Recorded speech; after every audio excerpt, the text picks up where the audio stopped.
මට නම් තේරෙන්නේ නැහැ මන් දන්නේ මේ මිනිස්සුන්ට මොලයක් නැද්ද එහෙමත් නැත්නම් හිතප්පපුවක් නැද්ද කියලා. මේ සිද්ධ වෙච්ච සිදුවීම් මාලාවේ ආසන්නතම සිදුවීම අර ඊයේ හෙලිකොප්ටර් එකක් කඩාගෙන වැටුණා. බලන්නකෝ මේ මිනිස්සයාට ඒ නිකන් නිස්කරණේ නේ මිනිස්සයා මැරලා ගියේ රණවිරුව මැරලා ගියේ නිකන් නිස්කරණේ.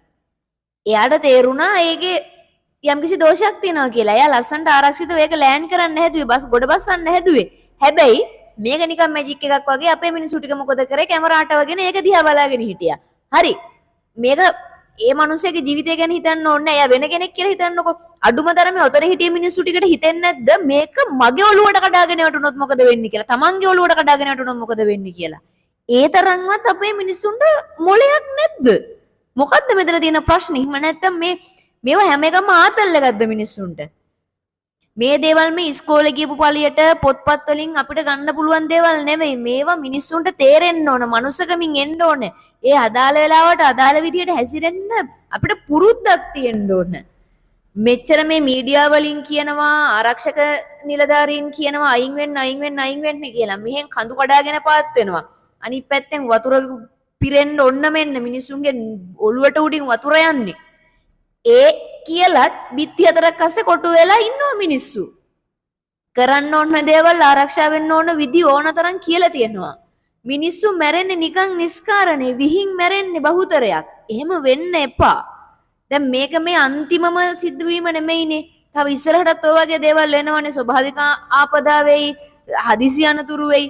ඒ වගේ දේවල් වලට ඇත්තරම බලපාන්නේ මිනිස්සුන්ගේ මේ පඬිතකමයි, මෝඩකමයි, නොසලකිලිමත්කමයි.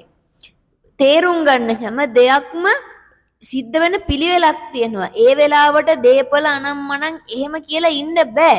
මොකද නායක් කෙන එක අපි අතෙන් අල්ලලා නවත්තන්නද? වතුර පිරෙන එක අපි මේ වතුරේන මොකක් හරි හිලක් වහලා නවත්තන්නද? බැහැනේ.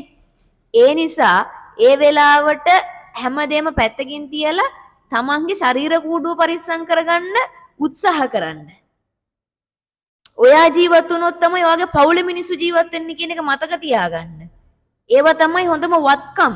අනිත් දේවල් පරිස්සම් කරගන්නවට වඩා නිකන් මේ හැම දෙයක්ම ආතල් එකට සෙල්ලමට ගණන් නොගෙන ඉන්න එපා. මේ හැම දෙයකම ගැඹුරු බැරෑරුම්කමක් තියෙනවා.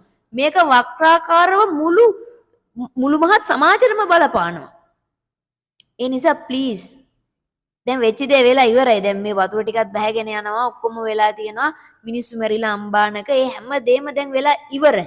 හැබැයි ඉස්සරහට වෙන දේවල් වලදීවත් අපේ මිනිස්සු මීට වඩා කල්පනාකාරීව බුද්ධිමත්ව වැඩ කරන්න ඕනේ. ටිකක් තේරුම් ගන්න. යම් කිසි කෙනෙක් කියනවා නම් මේ දේ මේ විදිහට කරන්න ඕනේ කියලා ඒ සම්බන්ධව දැනුවත් භාවයක් තියෙන කෙනෙක් ඒ කියන දේ අහන්න පුරුදු වෙන්න. ඒක තමයි වෙන්න ඕනේ. පරිස්සමෙන් ඉන්න. ජය වේවා.